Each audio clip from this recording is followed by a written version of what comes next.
Welcome back to another episode of Yachting Unplugged. My name is Kim Sweers, the boat boss, and I'm here with Rick Thomas, and here we are at the end of June. I can't believe already. it. We are at the end of June. We're days away from July. I cannot believe it. We're shooting here in the yachting capital of the world, specifically at Olive & Sea, who is our host today. It is a Mediterranean favorite, a local favorite. If you are visiting or if you're a local, you have to come check this place out. This is great. Look at the Look spread at this outstanding today. Oh my food, goodness. and hats off to Captain Will and the whole team here for really showing us, the true love, and our stomachs are happy. Yeah. The coffee's really good too, and this is a great way to start an episode, isn't it? Yes. Well, let's talk about fathers. Well, first of all, let's go Father's Day first. Because that was first. Yeah. How was Father's Day for you? Well, I wish I could say it was just kick back, chill, and relaxing, but it was the day before we left to go to Bimini for the Piper's Angels crossing. Busy.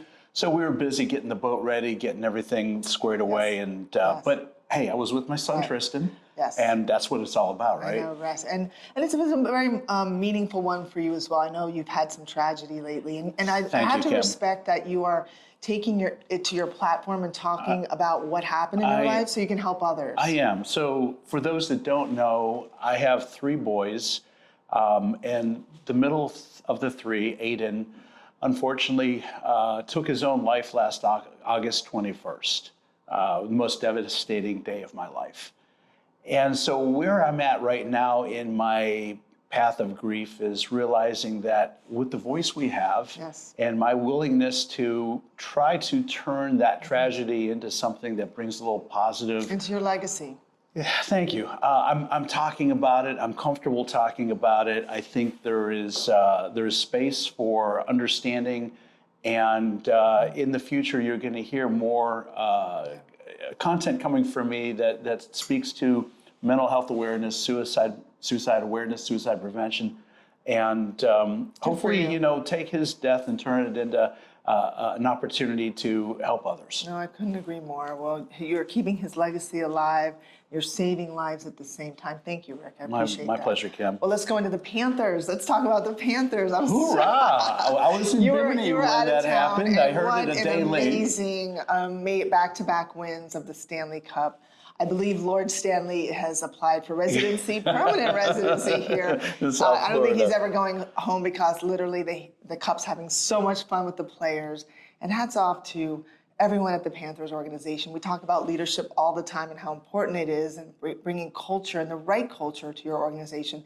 If you have not followed Bill Zito and the entire team at the Panthers, you must, because leadership team, they're the reason why we are just winners. Yeah, and the players too. That's a very good perspective. Kim, I got to bring in something though that I did hear about while I was in Bimini, and I think that speaks to gratitude. You had a really close call. I was actually in a head-on collision. Actually, I'm not superstitious. Friday the 13th, I just go ahead and it's another day in my life. I've never really thought of, black cats or anything crazy. But I was at a red light here in Fort Lauderdale in a rental car on my way to return the rental car, ironically enough. And I was on the phone with a client selling a boat. Of course, and witnessed 2 cars head-on collision in front of me. And as a result, one of those cars just slammed into me full force as it's spinning around and hit me head-on, and my rental car practically totaled.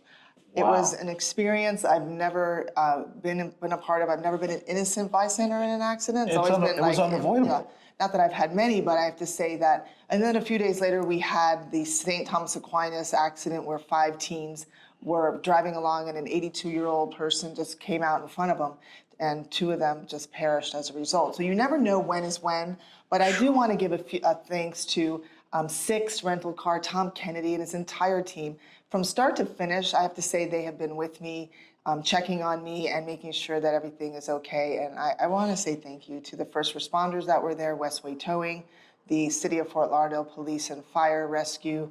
It was a pretty traumatic situation. And they showed up. Yeah, 3 cars involved, but but thank you for that. Wow. But yes, I'm very grateful. And you too, I heard you were paddleboarding for a cause. Well, speaking of gratitude, I have just spent the last week on the islands of Bimini supporting the Piper's Angels Foundation.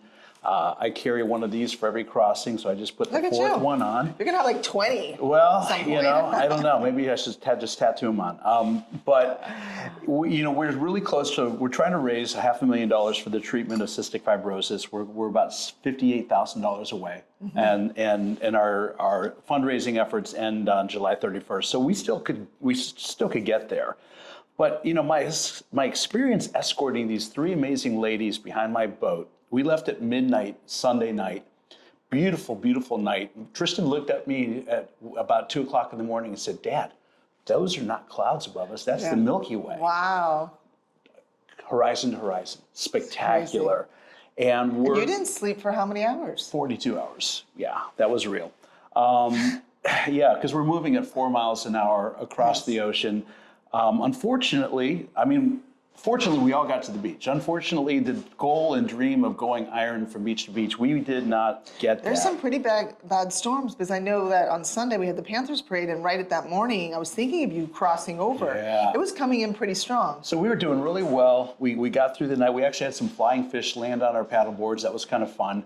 Sun came up. We had a beautiful sunrise. Tristan flew the drone. We got some nice aerials. Excellent. Look forward And to that. then the weather started picking up. The heat of the sun got things going. And I looked to the south and I saw some storm clouds building. And I'm thinking maybe we're just far enough away to get out of the way. No, it caught up to us. At one point in time, we were in 6 to 8 foot rollers. The girls were getting seasick on their paddle boards. Then we had lightning. And I had to pull them back in the boat. As soon as that happened, they couldn't get the iron distinction. We relocated to another location to let them come to the beach. It was Okay, well, safety you know first. what? It's for the cause. Yeah, And, yeah. A lot of awareness was raised and funds, and regardless, I'm glad everyone made it back safe. Thank you. And like you said, Kim, sharing our boating passion with our children, it's one of the best gifts we can give. Absolutely. And that's what we did. Tristan and I had another experience together, father and son. It doesn't get better than that. No, it doesn't. And you know, when you talk about boating, it's synonymous with grandparents, grandfathers, and dads, and brothers, and uncles. It's really, that's the heritage of our industry. And it's so great to see women now in it, and you know, so many different demographics, and I love it. I love it, but we have them to thank for all this. Absolutely.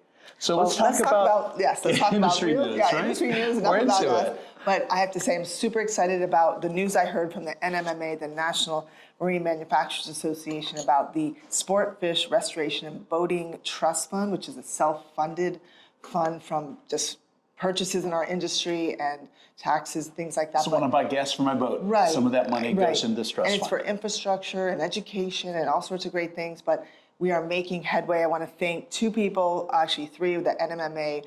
Frank Holgemeyer is really leading that, as well as the representative Dingle and Whitman have really stood behind it, and we are one step closer to reauthorizing that and refunding it, if you will. Wow.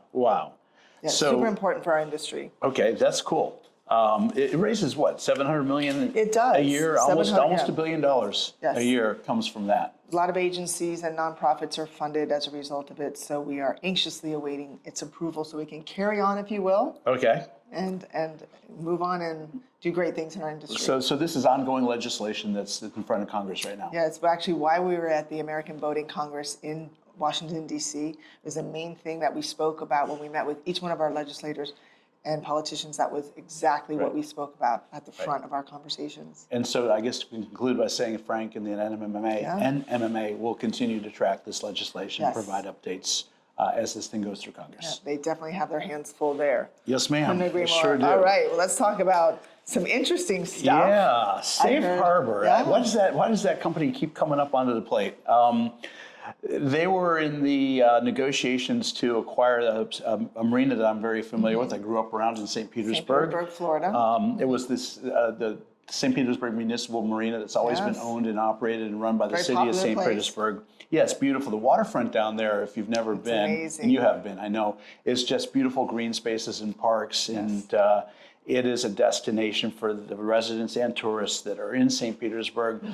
Safe Harbor was making a run at acquiring that marina, and the city of St. Petersburg said, you know, We'd be The better city off doing itself it is going to ourselves. self-perform the redevelopment of the marina.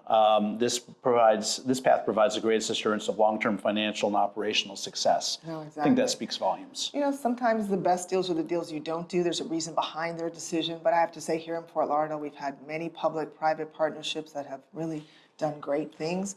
But maybe it just wasn't the right deal. Right, yeah, some deals are the right deals, some deals aren't, Right, for sure. exactly. Speaking of aren't, I know, the right? Bahamas tourism and what the government of Bahamas is doing right Yes. now is interesting. That's where, again, I think Yeah, if I could say, is getting one involved. thing, what were they thinking? What were they? Well, it's like they did a couple of years ago. They put an additional 10% excise tax on charters, and Yes. they lost a lot of charter Right. revenue. I would say that for every dollar that they collected on that tax, they probably lost 5. Yeah, I can say I was watching the thread on social, and one of my clients, Matt Zucker, had a comment that said, well, no more Bahamas, we're going to the Keys now. And that has rung true on every single thread. Everyone's finding alternative. Yeah. There's business events like AMP Boats had their customer poker run. They moved it to the Keys. Why not? Yes. You know, so there's going to be some major... people forget about the Dry Tortugas just west of Key West, and that is spectacular cruising ground, and that might be the alternative. Yeah. I know our friend Frank Hogelmeyer is back into the news, trying to urge Yes. the Bahamas to do he something. actually said, I write to respectfully express deep concern regarding amendments to the cruising and fishing permit structure. That came from Frank himself. So I'll tell you what, they need to rethink this because the fees are a lot. What's at stake? You want to talk about the cruising fees have doubled and tripled, I heard. Yeah, that's I mean, crazy. it's been absolutely from current rates along with new fishing permits requirements, anchoring fees, passenger tax. There's like $25, I think, dollars or $30 for every passenger that's on the boat, in addition to everything else. Yeah. And you must have an AIS system. Yeah, if you're over 55 feet. Oh, right. Yeah, all the people on my boat, $25 entry fee. Plus, my boat, because it's a smaller boat, only had $150 entry fee for the cruising permit. But still, Yes. all that adds up, and it becomes cost prohibitive at some point in time. Right. I think a lot of yachts and boaters are going to think elsewhere. Yeah, no question. Well, that's what happens, and when it makes financial sense to go back, you go back. Right. Well, hopefully Frank and his team will do great things and convince him otherwise. So some more news about Safe Harbor. There's a class action lawsuit over deceptive charges. This is interesting. This is being brought by the law firm of Kelly and Ustil. And they're basically saying, we're filing this class action lawsuit challenging Safe Harbor Marina's pattern of inflating customers' invoices and unauthorized and deceptive charges unrelated to work they actually performed, making matters worse for the vessel owners. The coercive I got you. coercive cash for splash policy, which I've been well aware of, forces customers to pay in full before their vessel can even leave the marina. The lawsuit seeks damages and restitution for affected boat owners nationwide. We believe there are many more yacht owners who have been victims of the same overbilling scheme who will be entitled to relief through this lawsuit, says Mr. Pearson. Now, Kim, I would say I'd add something here in perspective. It's not uncommon for shipyards to have that cash to splash because, unfortunately, in years Catch and past, splash. there's a lot of boats that would just get in the water and disappear, and then these shipyards are out thousands or millions of dollars. So, there's a tipping point, maybe a point of balance in here somewhere. Well, I would like to also speak of it because, you come from the background of yacht repair and services, and I have a dealership that offers services as well, repair services. But communication, if I can, we can talk about the problem all day long, but let's talk about what the solution is. And really, it starts with communication. A lot of times, it's lost in translation. Conversations are had. It's not documented.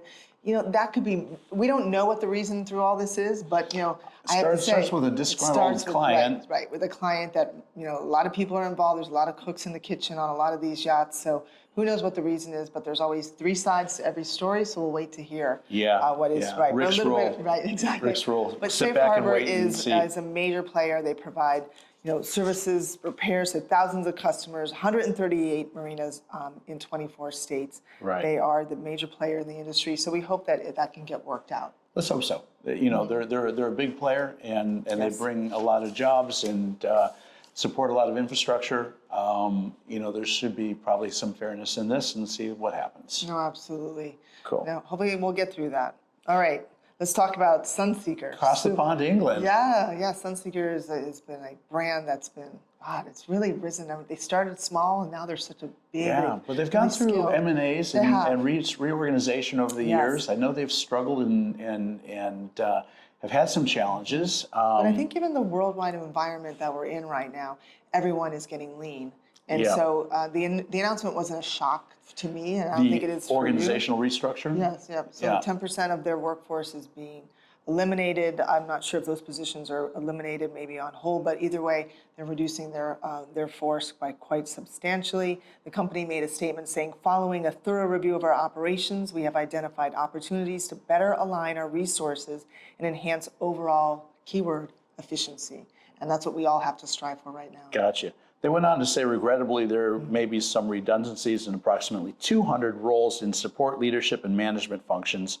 Around 10% of our workforce could be affected. So they employ 2,000 people in England, and 200 people losing their jobs are real. I can say, my son is majoring in AI, computer science and AI, and we talk about it all the time, but any word of advice is there's artificial intelligence, but you have to know that emotional intelligence as well. Combine the human factor with the AI factor.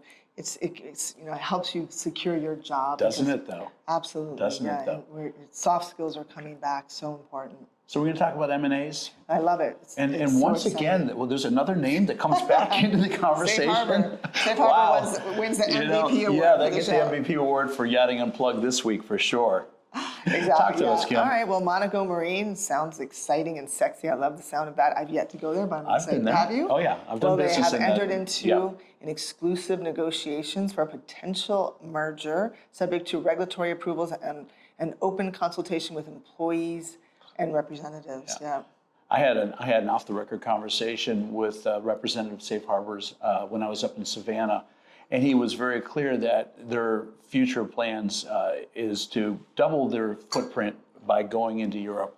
Wow. And so this is likely the start of many acquisitions they're planning to do while they're building the brand and expanding into the European market, which makes sense. The European market's on fire. And there's a lot of opportunities. Well, speaking on fire, let's talk about some electric horsepower, and I mean big time, because one of the people that I follow and have supported for many years is Vision Marine Technologies. Yeah. They have the fastest electric race boat. If you've seen them, you follow them. They're cool. Yeah, they've really pushed the envelope and have created a product that is an alternative. Right. And I know you have some news to share, so tell us what happened. Our mutual friend, Roger Moore, who founded and is the Chief Operating Officer of Nautical Ventures, they've put together a deal. They have been acquired by Vision Marine Technologies, and I think this is a situation where 1 + 1 = 3. Yeah, if you know anything about Nautical Ventures and Roger, there's a lot of brands underneath their umbrella, and it really allows Vision. I see why now, because you can take whatever brand that they offer that can accept the propulsion alternative, meaning electric, and you can put it on the back of any of the boats that they have in stock. And we've been following, and I've done some sea trials earlier this year that will come out in a future podcast with a number of different electric boat manufacturers. And I have to tell you, it's not the electric boat I remember from a few years ago. No, it's not. These are really, really amazing. I actually took one of their pontoon boats out at Peanut Island, and it was probably one of the most relaxing days and quiet days on the water. I didn't have to deal with the sound. The operation was so easy, and it didn't smell or anything. It didn't smell anything. Well, yeah, there's no diesel, there's no gasoline. Exactly. That's brilliant. But Vision Marine is a public company traded on the NASDAQ under VMAR. Check them out. And Roger and his entire team, Congratulations. And Alex and his team at Vision, we only wish you the best. Absolutely. So we talk a lot about boating safety, Kim. We do, all the time. All the time. And here's an unfortunate circumstance that, again, underscores the need for boating safety and how we conduct ourselves on the water. I have to say, when I travel now, I pack my Mustang, whether it's my fanny pack or my Onyx life jacket. I just feel like, it's more of a fashion statement for me. I don't want to be in that orange, big, horrible life jacket. But for me, It's so important because I've in it, I've seen it. You and I work in it every day. But what this happened in Lake Tahoe came on in a second. Right. The storm rolled in. Yeah, it's like the Mistrals they have in the Mediterranean. Yeah. These storms come off of the mountains, and Lake Tahoe is an alpine lake. It's at an elevation of 5,000 feet. Heavenly, which overlooks Lake Tahoe, is at 10,000 feet. You got Yes. 5,000 vertical feet above the lake. It's a deep water lake. We'll talk more about that later in the show. Right, so they were celebrating the mom's 71st birthday, and it was the dad, the son, 8 people on a small Chris craft. Yeah, a 28-foot boat, and it flipped. Right, the storm came in, the winds were crazy. Yeah. How high did they say they were? Like 40, 50 yeah, miles an I thought hour. it was more than that. But But anyway, what happened was the boat flipped quickly in 8-foot seas. in 8-foot seas, and there was, like he said, there's 8 people on board, but only 2 survived because they had life jackets Actually, on. 8 fatalities, 10 on board. Oh, there were 10. Yeah, 10 on board, eight fatalities, unfortunately. The 2 that survived because they had life jackets on. Right, yeah. So there's the takeaway from that one. Yeah, it's just those waters are cold. It's hard to survive something like that. So, Yeah. spend the time. If you have a birthday coming up or you have Christmas, buy someone a really cool, fashionable life jacket on Onyx or Mustang. There's so many great. West Marine offers some. Just pack it with you. Take it with you or take it on the boat, whatever, have it on the boat. But they've gotten to be so mainstream now that they're not bulky and they can save your life. Well, and talk about taking on the boat. I was going to mention there's a new weather app that might have helped these boaters. It's called Predict Wind, and it's a leading provider of marine weather forecasting solutions. And it has just unveiled its new extreme weather alerts. And this is an advanced weather modeling technology, AI-based, designed to provide mariners with timely warnings about severe weather conditions sourced from global maritime distress and safety systems, GMDSS. So this is another tool that you can carry on your phone that will give you an alert. Yes. Because it geographically knows where you are, and if there's a weather system that's building or threatening, Get the heck you'll out of there. or you at least have a little bit of advance notice. Maybe some advance notice would have given them more time to put life jackets on or head for shelter. No, I couldn't agree more. It's so important when you talk about life jackets. Can't stress it enough. Kill switches are just as important. So, it's not worth being made fun of or whatever the reason is. Just take those precautions and boat smart from the start. When I'm out in the middle of the ocean like I was last week, my kill switch lanyard was attached to my belt. Excellent. I'd love to hear that. Yeah. All right, let's talk about people in the news. One company that's near and dear to many of our hearts is Seven Marine. Seven Marine actually is a company by Brian and Eric Davis. Amazing. Yeah. No, they sold out to his Volvo Yeah, I have Penta. to give the Davises credit because they had an amazing vision, and then you had Intrepid also was involved in scaling. They chose Seven Marine because the boats were getting bigger, heavier. They needed higher horsepower. Mercury and Yamaha had not really put the initiative together to scale to that level. Right. Seven Marine really was the disruptor in the space. They were. And they were. And then they ended up. So now they're getting to be a disruptor again because pontoons. Well, imagine that they've got the new ROM, a 23-foot. I love it. When they talk about being highly styled, I looked at their video before this episode. It looks like something you see coming out of an automobile showroom, not something that came off the dock somewhere. Yeah. A pontoon boat that's got style, wonderful access to the water, and in 2026 they're having an all-electric version. Cannot wait to see this. That's going to be amazing. Yeah, there's 2 things, Rick, that I want to race in life. It's not that are on my bucket list. You know what they are? Talk to me. I want to race a pontoon boat at Lotto, Okay. just like full Right. throttle, as fast as you can, and a John Deere FFO. lawnmower. I've always wanted to race a lawnmower. So. Whoa, I think I know what to get you for your birthday. Exactly. So the Davis family, I'd like to go out there and race one of your pontoon boats.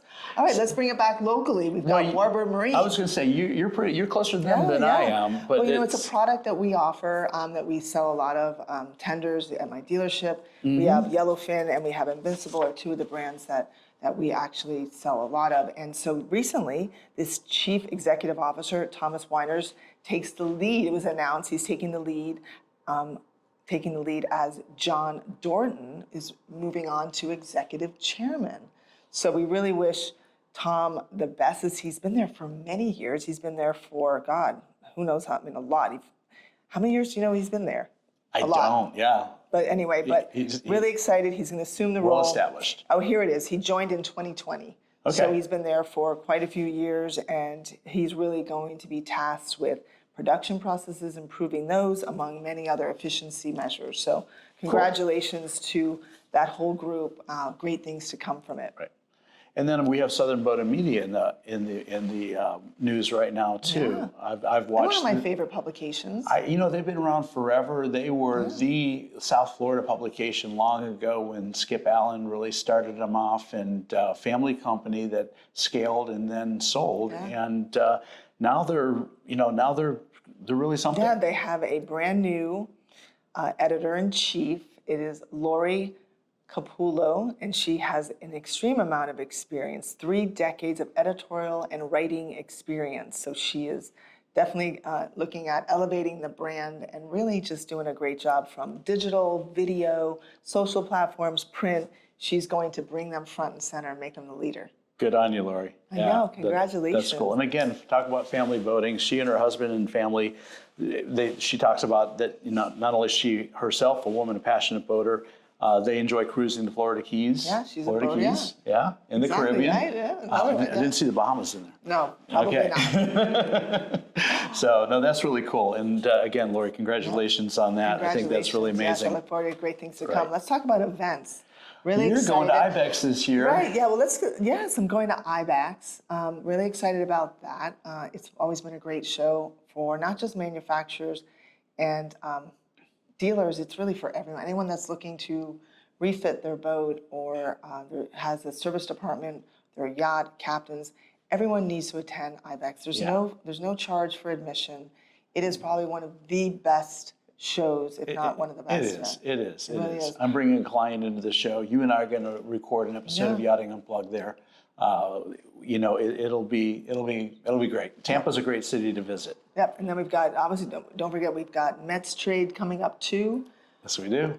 In November. Got to get that. Yes, I actually was nominated for an award, so I was really excited to got my application in. So now I definitely have to go.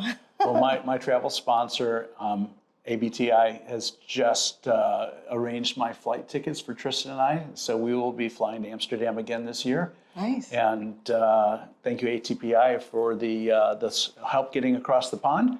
Mets is a really important trade-only type of show. It's like the IBEX show, but internationally. So they're owned by the same company. Oh, good to know that. Yeah, but it's really either one that if you can get to, either one or both, we'll be at both of those and definitely support the industry. All right, let's want to talk about the IBI Summit? I love when a bunch of CEOs get together because only great things happen, change happens, and International Boating, IBI. Right.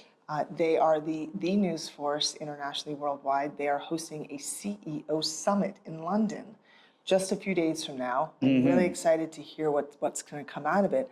One of my favorites, CEO Dave Folks, will be delivering the keynote speech there. It's Wednesday, July 2nd, and it's in Waterloo, London. So if you are a CEO of a manufacturing business, it's really important that you attend. That's really what it's focused on. It's on M&A. They're going to talk about M&A, procurement, manufacturing, just everything. So it's a great way for you to get there and talk among your peers. And you get to hang out in a really cool city, too. Right? Yeah, yes. London's beautiful. Exactly.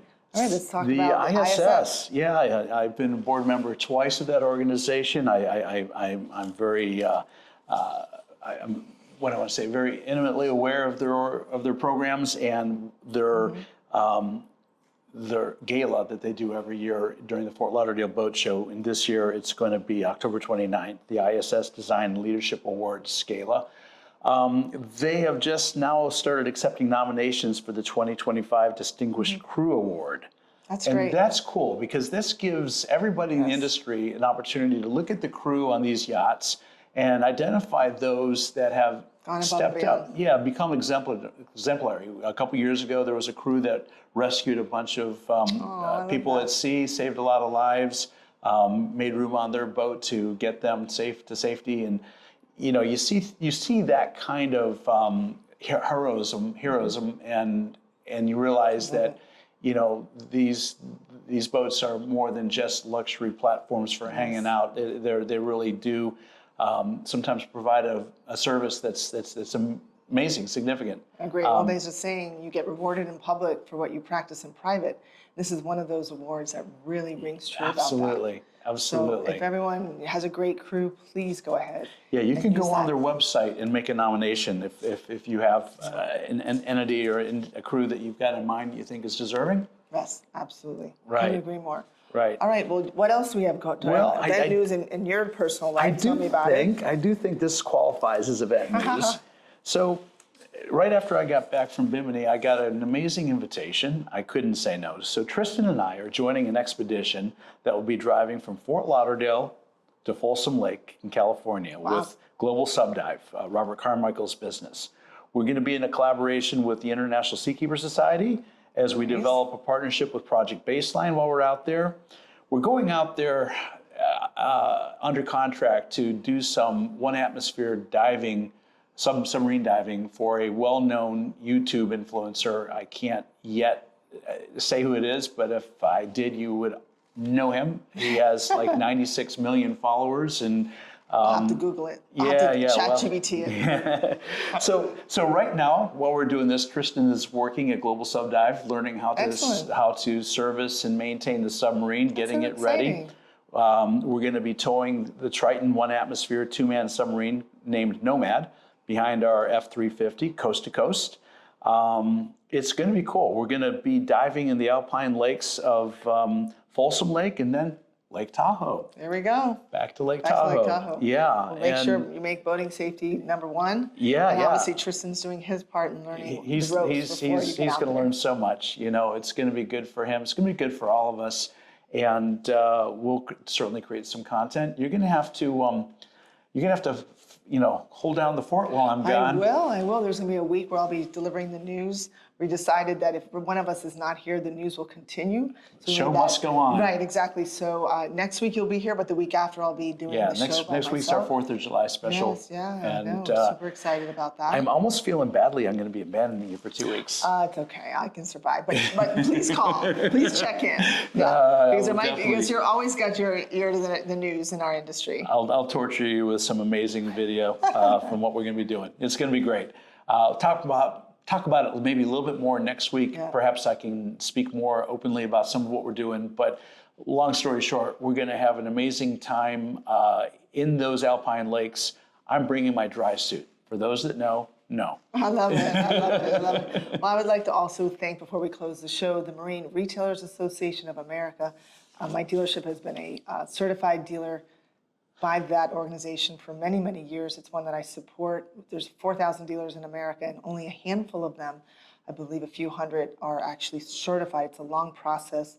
It's an amazing process, but I was nominated to the board. They voted me in, and so I had my first board meeting this week. And I have to say that I'm very excited to work with Matt Gruen and his entire team and all the board members, simply because I have been rethinking retail in my own dealership for many years. And it's something that I brought to Matt's attention while I was in DC.